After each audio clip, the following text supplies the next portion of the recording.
Contrary to what a lot of people think, especially on TikTok, Catholics did not invent a lot of our traditions during the Middle Ages. In fact, a lot of the traditions we hold came from early Christianity around the 1st century. Many of these traditions were the ways that early Christian communities organized, worshiped, preserved teachings, and lived out their faith in their daily life because culture and faith were one and the same. Not so much anymore. Examples: baptism with water as entry into the Christian life. That was early Christianity. The Eucharist or the Lord's Supper with bread and wine. Sunday worship instead of on the Jewish Sabbath. Seasonal fasting and preparation periods. Confession of sins and acts of penance. Venerations and remembrance of martyrs and saints. Blessings with holy water. And the list goes on. These practices appeared in early Christian writings from the 1st century all the way through the 4th century, including the Stations of the Cross. If you are a new Catholic or a lazy cat or a Protestant who is unfamiliar with the Stations of the Cross, congratulations, you found the right video, because this is what I do here, to explain the Catholic faith through sarcasm and satirical humor. It's either this or street preaching. Oh, you're headed for a burning hell. You're headed for a burning hell. Yeah, I don't think people really care for these street preachers these days, and I don't think it really helps. I think it actually turns people off. So without further ado, Los Skates. Willkommen zu meinem YouTube-Kanal, den Ort, wo ich über die katholische Kirche spreche und alles aufzuklären, damit ihr verstehen könnt, dass... I'm sorry, I'm actually sitting here trying to show off right now that I speak 2 different languages, specifically German, because English is my second language. But I'm boasting here for no reason, probably because I wasn't loved as a child enough, didn't get the attention that I needed, so here I am in my 40s on YouTube, hoping that you will hit that subscribe button. This is pathetic.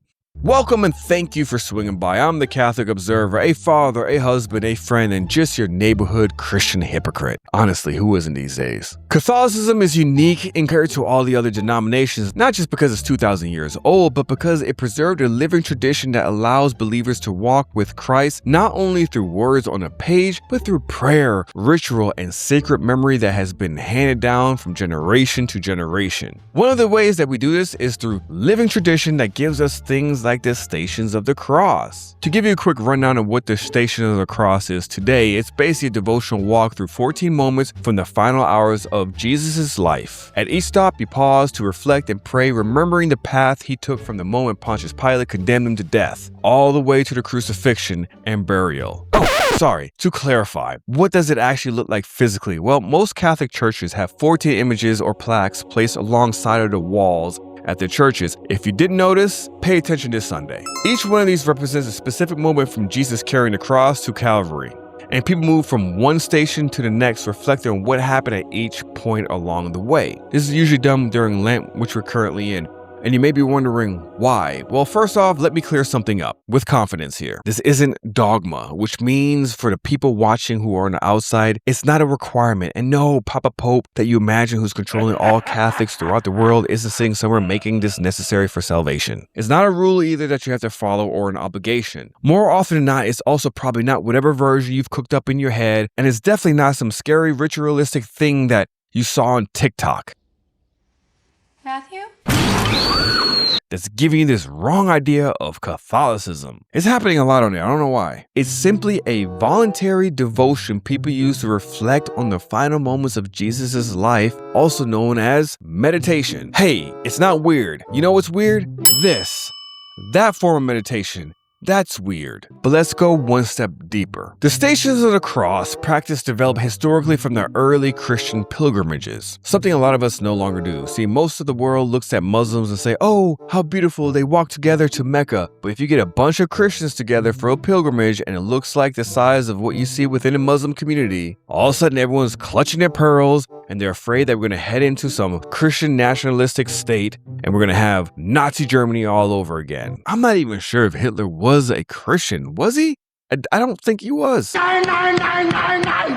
In the 4th century, after Christianity became legal in the Roman Empire, Catholics traveled to Jerusalem to physically walk the path believed to be taken by Jesus on the way to crucifixion, known as Way of Sorrows. It's actually kind of cool. I wish we could still do that, but it's kind of a war going on over there right now. Since most Christians could never travel to Jerusalem because, money, distance, not being privileged, so churches in Europe began recreating the route symbolically inside their buildings. By the late Middle Ages, the 14 stations became standardized across most Catholic churches, and it was spread widely through the work of Franciscan monks who were given the responsibility for maintaining many of the holy sites in Jerusalem. Did you know that? I actually didn't. Christians moved from station to station slowly, reading passages from scripture or some sort of traditional prayers. That is, of course, if they could read, but most of the time it was conducted with a priest because there's also a historical teaching function. You see, for centuries, many Christians could not read, so the visual image inside churches helped communicate the narrative.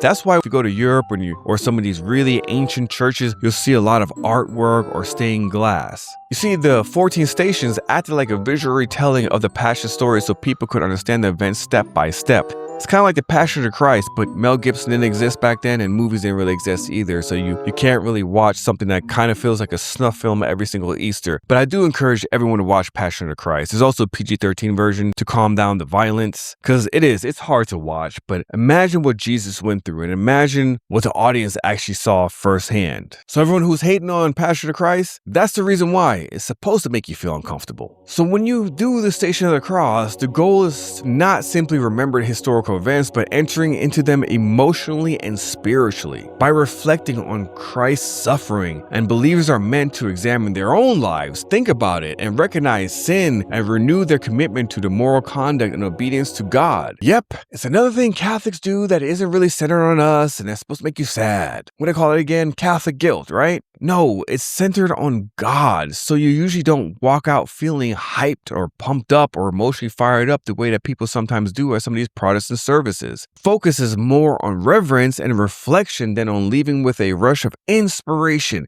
And listen, I get it. We are naturally more inclined to feed our flesh than to focus on the outside. But if you are an open-minded person and interested in understanding and appreciating how the early Christians truly loved Jesus, and how they incorporated their daily life around worshiping God, making Him the center of their life, walk into a local Catholic church during the month of Lent, usually on Fridays or between the hours of 5 and 7 p.m. Look at their schedule. Their websites always suck. I don't know what it is with Catholic church websites. Wow, it's just a lot of them are atrocious and hard to navigate through.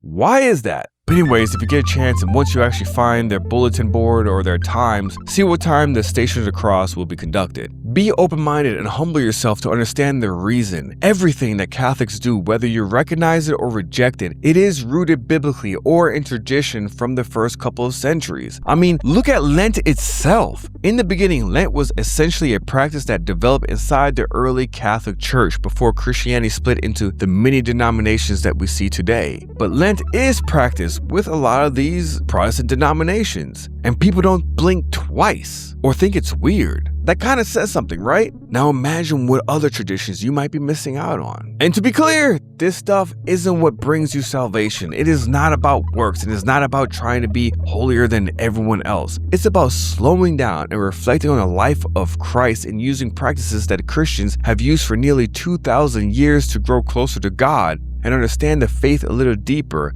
and what Jesus did for us. And I know it's hard to remember something that was 2,000 years ago and the importance of what Jesus actually did for us. A lot of time we just focus on love. Love is love. Everything's love. Love, love, love. Sin? What's sin? Being a Christian is about loving thy neighbor, not bullying LGBTQ people. Being a Christian is about loving thy neighbor, not chasing pregnant women across state lines. Being a Christian is about loving thy neighbor, not harassing librarians, silencing teachers, and defunding our schools. I refuse to let Christian nationalists twist a religion of love to justify their hate. We get consumed with our own needs often, and trust me, I get it. We got bills to pay. War is all around us. People are more divided than ever. Everyone seems to be angry. We're being force-fed evil ideologies all day long, so maybe it would be a good time to drag yourself to a local Catholic church, walk the 14 stations, and spend a few quiet moments remembering that even in the worst moments of human history, when Christ was beaten, mocked, and nailed to the cross, the story didn't end in chaos and despair. It ended in redemption.